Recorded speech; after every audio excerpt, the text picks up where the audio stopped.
Bab 729. 6 Kebenaran Sejati. Backingan. Mileye tidak merasa orang yang memiliki backingan adalah hal yang memalukan. Tentu saja, dia tidak merasa bangga.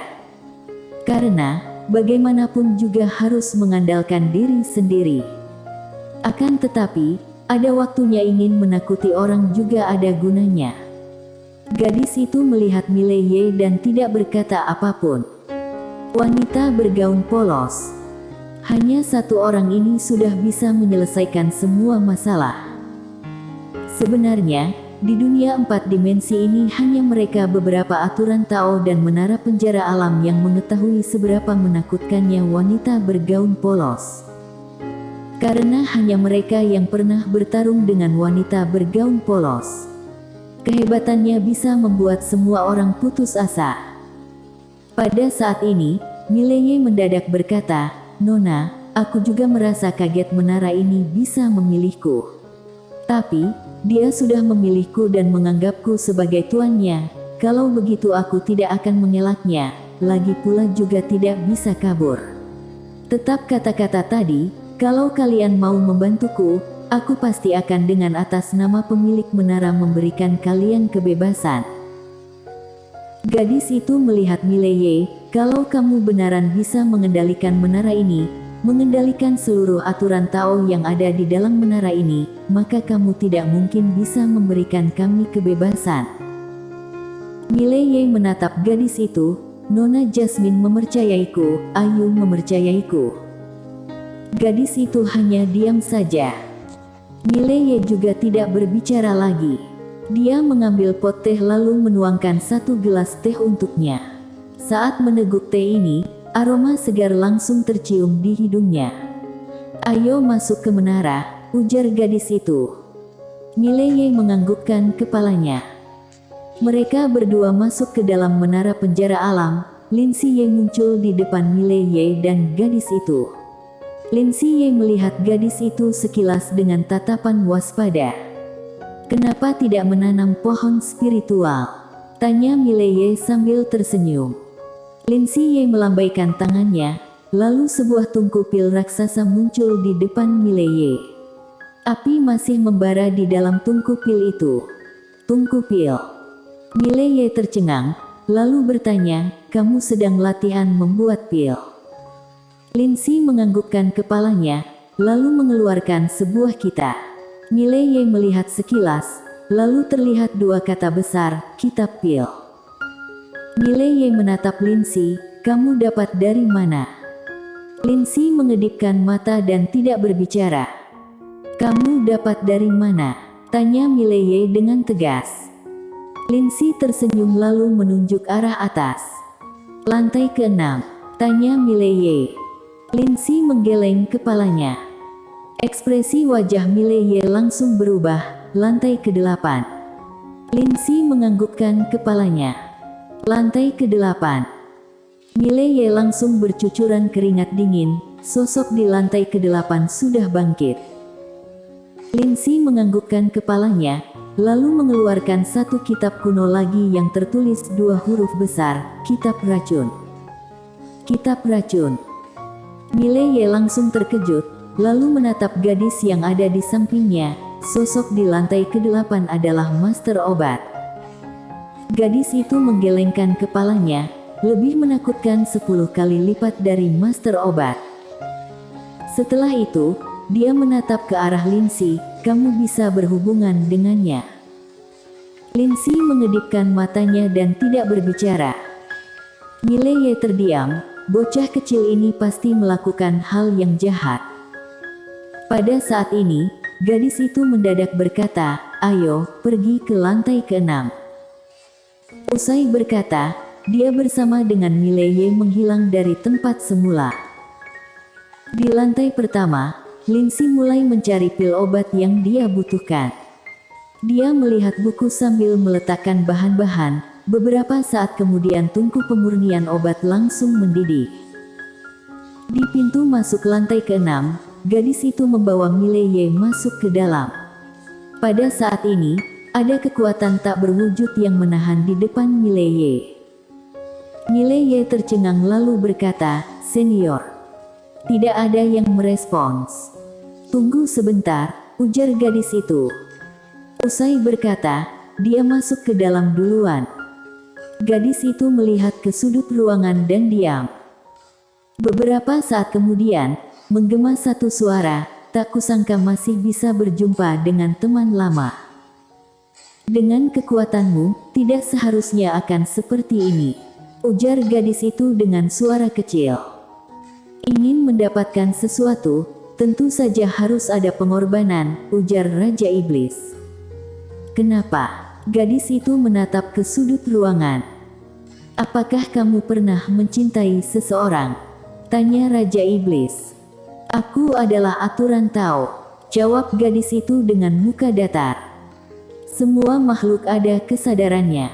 Meski kalian adalah aturan Tao, tapi tidak ada bedanya dengan klan manusia," ujar Raja Iblis sambil tersenyum. Gadis itu hanya diam saja. "Aku sudah memerhatikan bocah ini, dia bukan orang jahat, kalian boleh mempercayainya," ujar Raja Iblis dengan suara kecil. "Manusia pasti akan berubah," ujar gadis itu. "Sekarang kamu boleh melewati kehidupan sesuka hati, tapi apa kamu pernah berpikir? Menara ini mengikutinya, sudah dalam proses pemulihan. Apabila kecerdasannya pulih, kalian harus bagaimana menghadapi menara ini?" ujar Raja Iblis sambil tertawa. Gadis itu menggeleng kepalanya, dia juga tidak bisa menaklukkannya. Tapi, dia adalah orang yang memiliki peluang paling besar. Lagi pula, kalau dia tidak bisa menaklukkannya, dia bisa memanggil orang itu. Kenapa menara ini memilih orang selemah ini? Semua ini karena ingin mengandalkan wanita bergaun polos itu, betul, ujar Raja Iblis. "Wanita bergaun polos." Gadis itu diam saja. Wanita ini memang bisa menaklukkan menara ini. Lebih tepatnya, menara ini tidak bisa berbuat apa-apa di depan gadis itu. Raja Iblis lanjut berkata, "Kamu mau apa lagi? Sekarang kamu tidak ada pilihan lain, benar?"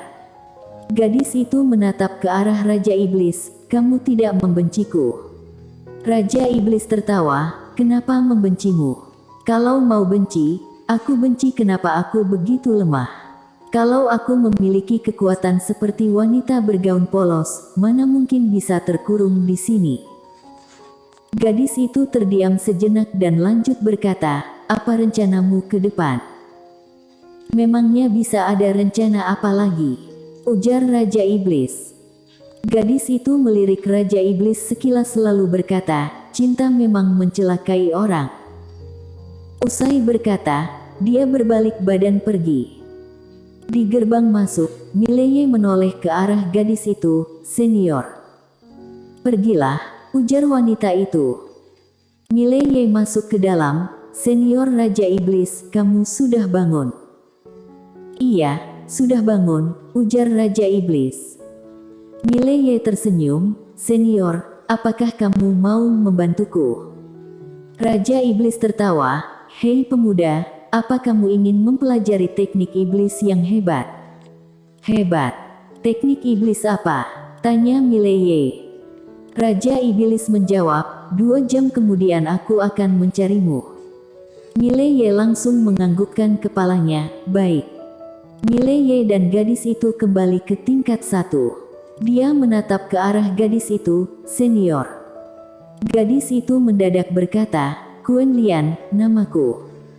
Mileye menganggukkan kepalanya, "Nona Quen, apa keputusanmu?" Quen Lian menatap Mileye, "Setahuku, sekarang kamu sudah menguasai aturan Tao bumi, aturan Tao ruang hampa, dan aturan Tao mimpi, ditambah dengan Ayu dan Jasmine, sekarang kamu memiliki 5 buah aturan Tao. 5 macam aturan Tao ini, ditambah aku, dengan kondisi menara sekarang ini, kamu bisa mengaktifkan 2 kegunaan menara ini, ujar Quen Lian. Pertama, teknik pengurungan. Teknik ini bisa mengurung semua laksa benda, lalu teknik ini memiliki aturan hukum 5 dimensi, orang dari 4 dimensi tidak mungkin menerobos keluar, ujar Quen Lian. Setelah berkata demikian, dia seolah-olah teringat sesuatu, lalu berkata, hanya sebagian kecil saja. Pada saat ini, dia teringat kondisi yang terjadi di langit berbintang. Menara ini pernah mengeluarkan jurus ini kepada 3 kultivator pedang, sayangnya kepala langsung pecah. Aku pernah menggunakannya, tapi setiap kali menggunakan jurus ini melawan musuh yang lebih kuat, semua tenagaku akan terkuras habis. Itu hal yang wajar, karena kekuatanmu terlalu lemah. Ditambah lagi, kamu tidak menggunakan cara yang tepat, ujar Quen Lian. Mileye menoleh ke arah Quen Lian, cara yang tepat. Quen Lian mengulurkan jari, cahaya putih masuk ke dalam kening Mileye. Beberapa saat kemudian, berkas informasi masuk ke dalam benak Mileye. Sebuah mantra. Mantra teknik pengurungan. Dengan kekuatanmu ditambah menara bersedia membantumu, selain master hebat, semua orang bisa kamu kurung, ujar Quen Lian. Master hebat, bolehkah lebih detail?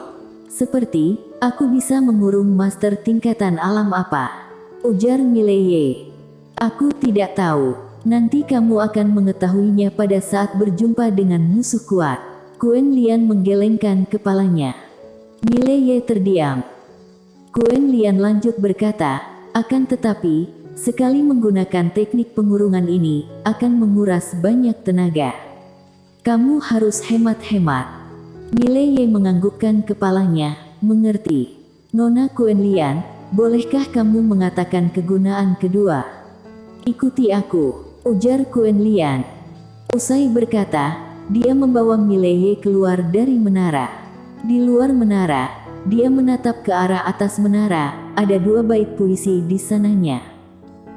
Di sisi kiri, mengurung langit, mengurung bumi, mengurung laksa makhluk. Di sisi kanan, menyegel Tao, menyegel takdir, menyegel laksa dewa. Mileye berkata, apa itu? Apa kamu tahu itu apa? Ujar Quen Lian. Mileye menggelengkan kepalanya. 6 kebenaran sejati, kebenaran dari Tuan, ujar Quen Lian. Mileye menatap Quen Lian, kebenaran dari Tuan. Quen Lian menganggukkan kepala, dari 6 kebenaran sejati, kamu bisa menggunakan 2 kata di depannya. Mileye melihat 2 bait puisi ini, bagaimana menggunakannya. Quen Lian mendadak berjalan ke depan Mileye, lalu mengulurkan jari ke depan kening Mileye. Boom! Energi yang kuat langsung masuk ke dalam tubuh Mileye. Di benak Mileye, ada banyak informasi yang berterbangan. Berlalu 1 jam, Quen Lian barulah berhenti. Quen Lian melihat Mileye, 6 kebenaran sejati Tuan, adalah aturan hukum terkuat di alam semesta 4 dimensi. Kalau kamu menggunakan 6 kebenaran sejati ini, maka pasti akan terkena hukuman surga dari alam semesta 4 dimensi. Di alam semesta 4 dimensi ada berapa aturan? Ujar Mileye. Quen Lian berkata, ada sangat banyak, akan tetapi paling kuat seharusnya berada di dunia akbar Xuan Huang. Aku pernah merasakannya, kamu tidak mungkin bisa menaklukkannya. Mileye menganggukkan kepala, lalu menatap ke arah 6 kebenaran sejati. Mengurung langit, mengurung bumi. Sekarang dia hanya bisa menggunakan 2 kata kebenaran ini. Quen Lian sudah mengajarinya cara pemakaiannya. Mileye berkata, bolehkah aku mencobanya? Quen Lian menggelengkan kepala, sebaiknya jangan, di saat berjumpa musuh barulah menggunakannya. Mileye menganggukkan kepala, baik. Setelah itu, dia menatap ke arah Quen Lian, Nona Quen, kamu aturan Tao apa? Sekarang kamu masih belum bisa mengendalikanku, ujar Quen Lian. Mileye terdiam. Sekarang kamu harus meningkatkan tingkatan alam dengan cepat. Tingkatan alam naik, Ditambah lagi kamu kultivasi melawan hukum alam. Kalau mencapai alam pengakuan, kekuatanmu akan lebih kuat dari yang kamu bayangkan. Ujar Quen Lian. Mileye menganggukkan kepalanya. Baik, aku akan berusaha untuk meningkatkan tingkatan alamku. Quen Lian menganggukkan kepalanya, pergi ke lantai ke-6 sana. Waktu dia sudah tidak banyak. Waktu. Mileye menatap Quen Lian dengan ekspresi tercengang, waktu sudah tidak banyak. Apa maksudmu? Bersambung.